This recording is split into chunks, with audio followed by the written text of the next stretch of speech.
Karimnagar naturals family salon and స్పాలో hair smoothening, straightening, keratin and Botox వంటి hair treatments కోసం వెంటనే సంప్రదించండి. Near Bajaj electronics, Kaman to bus stand road.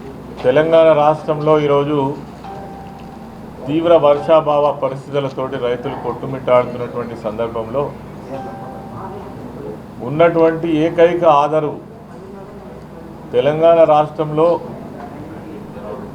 KCR గారు ముఖ్యమంత్రి ఉన్న కాలం నాడు కాళేశ్వరం ప్రాజెక్టు ద్వారా దాదాపు రాష్ట్రంలో ఉన్నటువంటి అన్ని ప్రాంతాలకు నీళ్ళిచ్చి సస్యశ్యామలమైనటువంటి రాష్ట్రం ఈరోజు దుర్భిక్షమైనటువంటి పరిస్థితులను ఎదుర్కొనేటువంటి పరిస్థితి మనకి ఇలా కనబడతా ఉంది. అందరి నోళ్ళల్లో ఉన్నటువంటి విషయం ఒక్కటే, కాళేశ్వరం దగ్గర ఉన్నటువంటి కన్నెపల్లి పంపులను ఆన్ చేస్తే ఈ రాష్ట్రంలో ఉన్నటువంటి కరువును ఎదుర్కోవచ్చు అని సర్వత్రా వ్యక్తమవుతున్నటువంటి పరిస్థితిని ఖాతరు చేయకుండా ఇష్టానుసారంగా మాట్లాడుతున్నటువంటి ముఖ్యమంత్రి విధానాన్ని చూస్తే ఈరోజు ఆశ్చర్యం కల్పిస్తూ ఉంది. వేరే అవకాశం లేదు. ఉన్నటువంటి ఏకైక అవకాశం కన్నెపల్లి పంప్ హౌజులు ఆన్ చేయడమే. దీనికి సంబంధించి రైతులు కావచ్చు, ప్రతిపక్ష పార్టీగా ఉన్నటువంటి మేము, మా నాయకులు కావచ్చు, మరి ముఖ్యంగా కేటీఆర్ గారు, హరీష్ రావు గారు, సందర్భం వచ్చినప్పుడు కేసీఆర్ గారు, అదేవిధంగా అనేక మంది రైతులు, రైతు సంఘాలు, మేధావులందరూ కూడా మాట్లాడుతున్నటువంటి మాట ఒక్కటే. కానీ ఇలా ముఖ్యమంత్రి ఈ రాష్ట్రానికి పెద్ద దిక్కుగా ఉండి రాష్ట్రంలో ఉన్నటువంటి రైతాంగాన్ని కాపాడాల్సినటువంటి ముఖ్యమంత్రి ఆయన వ్యవహార శైలి చూస్తే చాలా ఆశ్చర్యం కల్పిస్తూ ఉంది. ఒక్కసారి ఆయన మాటలు, నిన్న మాట్లాడినటువంటి మాటలు ఒకసారి రిపీట్ చేద్దాం. తెలంగాణ మేధావులను, రిటైర్ ఇంజనీర్లను బొక్కలో వేయాలట. కన్నెపల్లి మోటార్లు వెంటనే ఆన్ చేయాలని లేఖ రాసినటువంటి రిటైర్ ఇంజనీర్లను జైల్లో పెట్టాలట. రిటైర్ ఇంజనీర్లు ఇచ్చినటువంటి బేకు సలహాలట. అదేవిధంగా వీళ్ళను బొక్కలో వేయకపోవడమే నేను చేసిన తప్పట. కన్నెపల్లి పంప్ హౌస్ నుండి నీటిని విడుదల చేయాలని లేఖ రాసినటువంటి రిటైర్ ఇంజనీరు శ్యామ్ ప్రసాద్ రెడ్డిని ఎటువడితట్టు నోరు బారేసుకున్నటువంటి రేవంత్ రెడ్డి. అదేవిధంగా నిన్ను చెర్లపల్లి జైల్లో పెట్టకపోవడమే నేను చేసినటువంటి తప్పిదం. అదేవిధంగా రిటైర్ ఇంజనీర్లకు సంబంధించి ఈ సూపర్ ఎల్నినో అనేటువంటిది ఇలా ప్రపంచవ్యాప్తంగా జరుగుతున్నటువంటి చర్చ. ఈ వాతావరణానికి సంబంధించినటువంటి శాఖ అధికారులు ఏవైతే ఉన్నారో వాళ్ళు ఇచ్చిన రిపోర్టును ప్రచారం చేస్తున్నటువంటి వీళ్ళను బెల్ట్ ట్రీట్మెంట్ ఇవ్వాలన్నట, అంటే బెల్ట్తో కొట్టాలన్నట.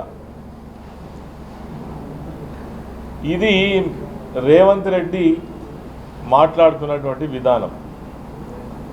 ఏమన్నారు వాళ్ళు, ఈ సూపర్ ఎల్నినో వస్తుంది కాబట్టి నీళ్లు లిఫ్ట్ చేయాలని, అదేవిధంగా వాళ్ళు ఇచ్చినటువంటి మంచి సలహా.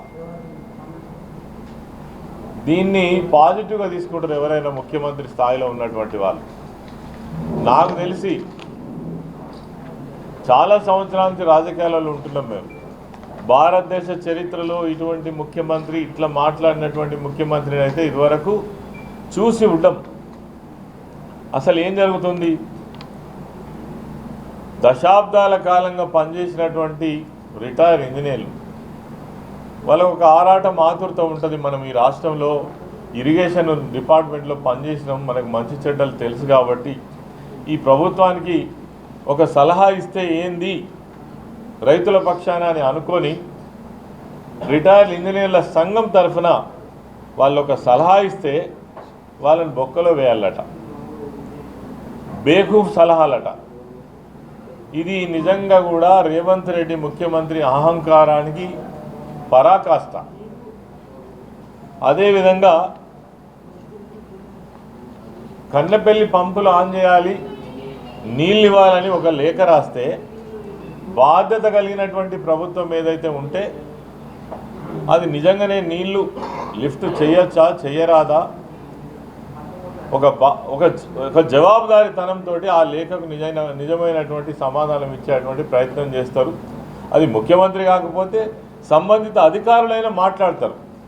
అది పక్కకు పెట్టి వీళ్ళను చెల్లపల్లి జైల్లో పెట్టాలని లేకపోతే రకరకాల ధోరణితోటి మాట్లాడేటువంటి విధానాన్ని మనం చూస్తూ ఉన్నాం.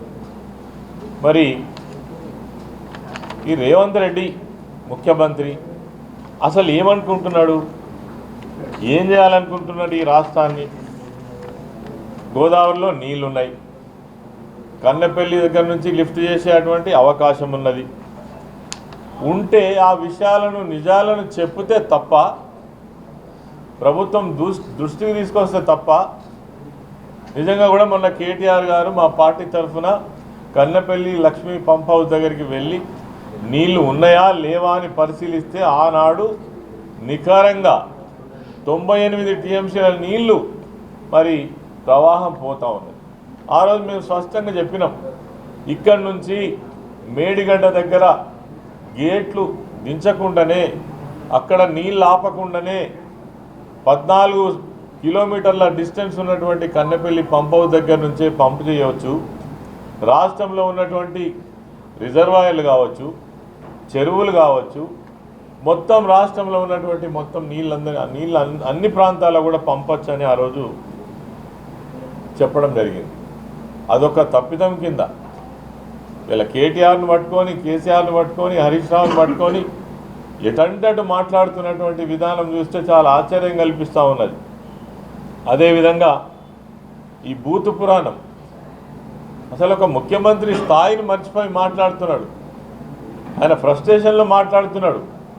ఆయన ఉద్దేశం వల్ల ఒక్కటే, నిజంగానే నిన్న మొన్నటి వరకు కాళేశ్వరం కూలిపోయింది, ఈ కాళేశ్వరం పనికిరాదు, 1,00,000 కోట్లు మునిగిపోయినాయి కాబట్టి ఈ కాళేశ్వరం ద్వారా ఇప్పుడు మేము కనుక నీళ్లు ఒకవేళ లిఫ్ట్ చేసి పంపు చేసినాం అనుకోండి, ఏమని జవాబు చెప్తాము? ఇన్ని రోజులు మేము చెప్పిన అబద్ధాలు అనేటువంటి తేలిపోద్ది కదా. అందుకోసం మరి ఈరోజు కన్నెపల్లి పంప్ హౌస్ నుంచి నీళ్లు ఎత్తడానికి ఆయన ఇష్టపడట్లేదు. ఆయన ఇష్టాలు పక్కకు ఉంచండి. ఇలా రైతుల పరిస్థితి ఏంది? రైతులు ఈరోజు దున్నల్నా వద్దా, పంట వేయాలనా వద్దా, అసలు ఏం చేయాలనో తోచని పరిస్థితులలో రైతులు ఇలా ఆలోచిస్తూ ఉన్నారు. వాళ్ళకు ఉపశమనం కల్పించి పంటలు వేసే విధంగా చర్యలు తీసుకోవాల్సినటువంటి ముఖ్యమంత్రి ఇంత పాశవికంగా వ్యవహరించి ఇట్లాంటి మాటలు మాట్లాడి ఉన్నటువంటి ఏకైక ఆధారము కన్నెపల్లి పంప్ హౌస్ నుంచి నీళ్లు తీసుకొచ్చేటువంటి అవకాశం ఉండగా కూడా మొండిగా, వాస్తవంగా ఏంది, ఆ రోజు కాళేశ్వరం ప్రాజెక్టు నిర్మాణం చేసినటువంటి ఉద్దేశం ఏంటిది? 7 జిల్లాలలో దాదాపు 40 లక్షల ఎకరాలకు నీళ్ళు ఇచ్చేటువంటి పరిస్థితిని తీసుకురావడం కోసం ఒక అకుంఠిత దీక్షతోటి, ముందు చూపుతోటి, ఇట్లాంటి కరువు పరిస్థితులు ఎప్పుడొచ్చినా ఎదుర్కొనేటువంటి అవకాశం ఉంటుందనే ఉద్దేశంతో కేసీఆర్ గారు మరి అక్కడెక్కడైతే మేడిగడ్డ దగ్గర బ్యారేజ్ నిర్మాణం చేయడమే ఒక ఉద్దేశం. ఎందుకు అనంటే గోదావరి నీళ్ళతో పాటు ప్రాణహిత నది కూడా అక్కడ కలుస్తుంది కాబట్టి, ఎప్పటికక్కడ పుష్కలంగా నీటి లభ్యత ఉంటుంది కాబట్టి అక్కడ ఆ రోజు ఈ ప్రాజెక్ట్ నిర్మాణం చేయడం జరిగింది. అన్నింటినీ కూడా విస్మరించి ఇలా నిపుణుల సలహాలు కూడా పక్కకు పెట్టి మూర్ఖంగా ఏమన్నంటే ఆ ఎన్డీఎస్ఏని సాకుగా చూపించి ఎన్డీఎస్ఏ కూడా దీన్ని రిపేర్ చేయొచ్చు అంటే 3 సంవత్సరాల నుంచి మరి ఇప్పటి వరకు దాని మీద ఏ రకమైనటువంటి చర్యలు లేవు. నిజంగా చేయాలనుకుంటే అనేక సార్లు శాసనసభలో కూడా చర్చల సందర్భంగా హరీష్ రావు గారు కావచ్చు, కేటీఆర్ గారు కావచ్చు అనేక సార్లు చెప్పడం జరిగింది. నిజంగానే చేయాలని అనుకుంటే ఇప్పటికెప్పుడో అయిపోతుండే. కుంగింది ఒక్క పిల్లరు, పక్క పిల్లరు ఆ పక్క పిల్లరు దెబ్బతిన్నది. ఆ మొత్తం 7th బ్లాక్ మొత్తం తీసేస్తే కూడా 3 నుంచి 400 కోట్ల రూపాయల ఖర్చు అవుతుంది.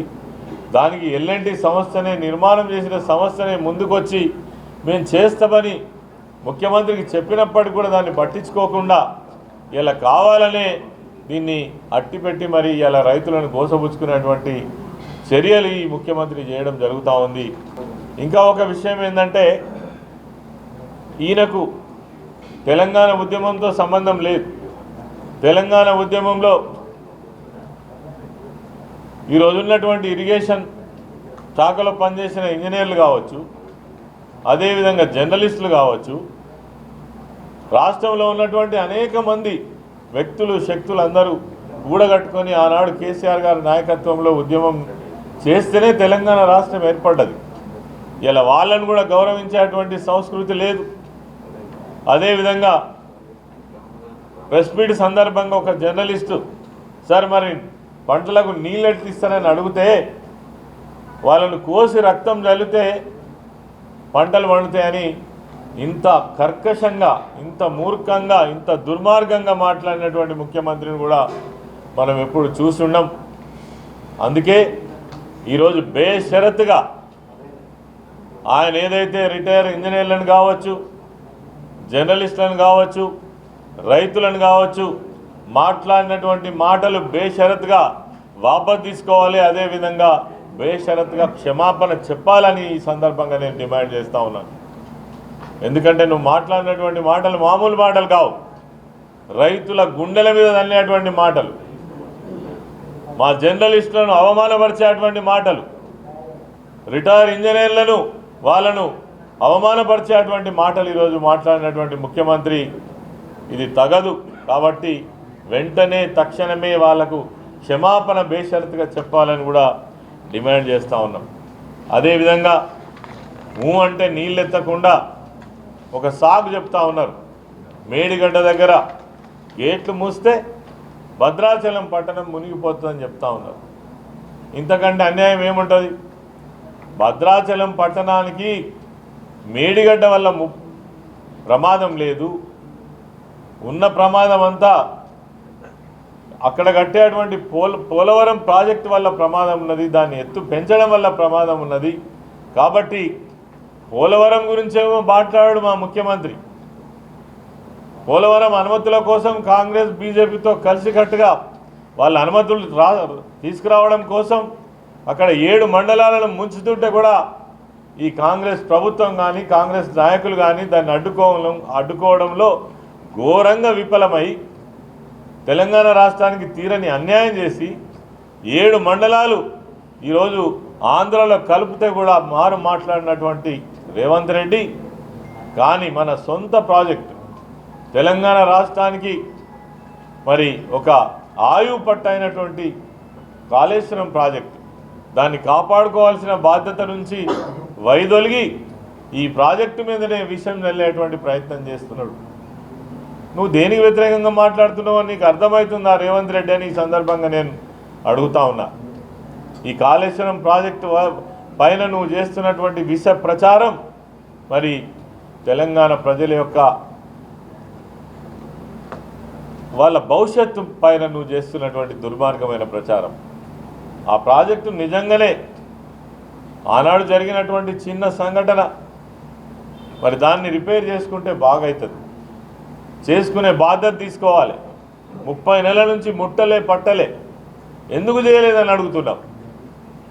అంటే ఎన్డీఎస్ఏ కారణం చూపిస్తున్నాం. చిత్తశుద్ధి ఉంటే ఇప్పటికే ఎప్పుడో అయిపోతుండే. ఈరోజు ఉన్నటువంటి పరిస్థితి చూస్తే రిజర్వాయర్లలో నీళ్ళు లేవు. ఇగో మన కరీంనగర్ పట్టణంలో ఉన్నటువంటి ఎల్ఎండిలో 5 టీఎంసీలు ఉన్నాయి డెడ్ స్టోరేజ్. ఎల్లంపల్లి ప్రాజెక్టులో 20 గాను 7 టీఎంసీలు ఉన్నాయి డెడ్ స్టోరేజ్. అదేవిధంగా మిడ్ మానేర్లో డెడ్ స్టోరేజ్ 7 టీఎంసీలు ఉన్నాయి. రేపు మంచినీళ్ళ పరిస్థితి ఏంది? ఒకవేళ నీళ్ళు ఎత్తకపోతే, వర్షాలే రాకపోతే, ఇప్పుడు వెళ్తున్నటువంటి ఆ ప్రవాహం కూడా బంద్ అయితే నీళ్ళు ఎక్కడికి వెళ్ళేస్తావు? అసలు నీకు సోయుందా అని అడుగుతున్నాం. నిజంగానే నార్మల్ పరిస్థితులలో అయితే వర్షాలు వస్తాయి కావచ్చు అని ఆలోచించవచ్చు. ఇలా సూపర్ ఎల్నినో ఉన్నది ప్రపంచ పరిస్థితుల గురించి కానీ తెలంగాణ ప్రాంతంలో ఉన్నటువంటి ఈ ఇరిగేషన్ కావచ్చు, వ్యవసాయం కావచ్చు, రైతుల గురించి కానీ నీకెందుకు పట్టుంటుందని మేము అనుకుంటున్నాం. కాబట్టి ఈరోజు ప్రత్యేకంగా డిమాండ్ చేసేటువంటి ఒక విషయం ఒక్కటే, ఖచ్చితంగా కన్నెపల్లి లక్ష్మీ పంప్ హౌస్ దగ్గర నుండి ఏవైతే ఈరోజు కూడా దాదాపు 90 నుంచి 1,00,000 క్యూసెక్ల నీళ్లు సముద్రం పాలవుతుంటే వాటిని ఎత్తకుండా తమాషా చూస్తున్నటువంటి ప్రభుత్వానికి మేము హెచ్చరిస్తూ ఉన్నాం. రానున్న కాలంలో రైతులే ముట్టడి చేసి మరి ఆ పంపులు ఆన్ చేసేటువంటి పరిస్థితి రాకముందే ప్రభుత్వం నిర్ణయం తీసుకొని పంపులు ఆన్ చేయాలని కూడా మేము డిమాండ్ చేస్తూ ఉన్నాం. అదేవిధంగా రకరకాల కారణాలు చెప్తున్నారు. లేదంటే అన్నారం బ్యారేజ్కి నీళ్ళు ఎట్లా వస్తాయి, అన్నారం బ్యారేజ్లో కూడా రిపేర్స్ ఉన్నాయి కదా. మేము చెప్పేటువంటిది ఒకటే, నిపుణులు చెప్తున్నటువంటిది కూడా ఒకటే, ఎన్ని నీళ్ళు వస్తున్నాయో అన్ని నీళ్ళు మీరు గేట్లు మూయకుండానే, అది అన్నారం కావచ్చు, సుందిల్ల కావచ్చు, మేడిగడ్డ కావచ్చు, వచ్చిన నీళ్లు వచ్చినట్టుగా పంపు చేస్తే రోజుకు 2 టీఎంసీల నీళ్లను పంపు చేసే అవకాశం ఉన్నప్పటికీ కూడా కావాలనే పంపు చేయకుండా ఇలా తెలంగాణ రైతులను చంపే ప్రయత్నం చేస్తున్న ముఖ్యమంత్రి, దీన్ని మేము తీవ్రంగా వ్యతిరేకిస్తున్నాం. దీన్ని ఆ పంపులను వెంటనే ఆన్ చేయాలని కూడా డిమాండ్ చేస్తున్నాం. ఇది బీఆర్ఎస్ పార్టీ పక్షాన. నిన్ననే మా కేటీఆర్ గారు కావచ్చు, హరీష్ రావు గారు కావచ్చు, ఈ విషయాలపైన మీరు ఎన్ని తప్పుడు మాటలు చెప్పినా, ప్రజలను మభ్యపెట్టే ప్రయత్నం చేసినా, మేడిగడ్డ అంటే ఏంటి, కాళేశ్వరం ప్రాజెక్టు స్వరూపం అంటే ఏంటి, ఇలా కన్నెపల్లి దగ్గర నుంచి నీళ్లు ఎట్లా ఎత్తచ్చు, ఎట్లా రాష్ట్రాన్ని కాపాడచ్చో చెప్పినటువంటి నాయకులు వాటన్నిటి పట్టించుకోకుండా తమాషా చేస్తున్నాడు ఈ ముఖ్యమంత్రి. మీకు జోక్ అనిపిస్తున్నది కావచ్చు రైతుల విషయానికి వచ్చినప్పుడు, కానీ ఇది తెలంగాణ ప్రజల యొక్క జీవన్ మరణ సమస్య అనే విషయాన్ని ముఖ్యమంత్రి గుర్తుపెట్టుకోవాలి. నిజంగానే జరగకూడని ఏదైనా జరిగితే, నిజంగానే వర్షాలు రాకపోతే దీనికి బాధ్యులు ఎవరు, రైతులను ఎవరు కాపాడాలి, మంచినీళ్ళ పరిస్థితి ఏంది, ఎంత దయనీయమైనటువంటి పరిస్థితిలో ఉండి కూడా ఇలా నువ్వు కావాలని పట్టుబట్టి కేసీఆర్ గారు కట్టిన ప్రాజెక్టు కాబట్టి ఆ ప్రభుత్వానికి కేసీఆర్కు పేరు రావద్దనేటువంటి ఒక దుర్మార్గమైనటువంటి ఆలోచనతో కేసీఆర్ గారు ఇంటి కోసం కట్టుకున్నారా? ఆ ప్రాజెక్టు నిర్మాణం ఏమైనా కేసీఆర్ గారి సొంత డబ్బులతో కట్టినరా? ప్రభుత్వ డబ్బులు, ప్రజల సొమ్ము, ప్రజల కోసం కట్టినటువంటి ప్రాజెక్టును ఏ ప్రభుత్వం వచ్చినా దాన్ని కంటిన్యూ చేయాల్సిన బాధ్యత ఉన్నది, ప్రజలను ఆదుకోవాల్సిన బాధ్యత ఉన్నది. ఇవన్నీ విస్మరించి ఒక మూర్ఖుడిలాగా ప్రవర్తిస్తున్నటువంటి ముఖ్యమంత్రిని చూస్తే చాలా బాధ అనిపిస్తున్నది. మేము డిమాండ్ చేసేది ఒకటే, ఖచ్చితంగా కన్నెపల్లి దగ్గర ఉన్నటువంటి పంప్ హౌజ్ను పంపులు ఆన్ చేయాలి, రోజుకు 2 టీఎంసీల నీళ్లను ఎత్తిపోయాలి, రాష్ట్రంలో ఉన్నటువంటి రిజర్వాయర్లన్నింటినీ కూడా నింపాలి, చెరువులలో నీళ్లు నింపాలి, రైతులకు నీళ్ళు ఇవ్వాలి, హైదరాబాద్కు తాగునీళ్ళు ఇచ్చేటువంటి ఏర్పాటు జరగాలని ఈ సందర్భంగా మేము డిమాండ్ చేస్తూ ఉన్నాం.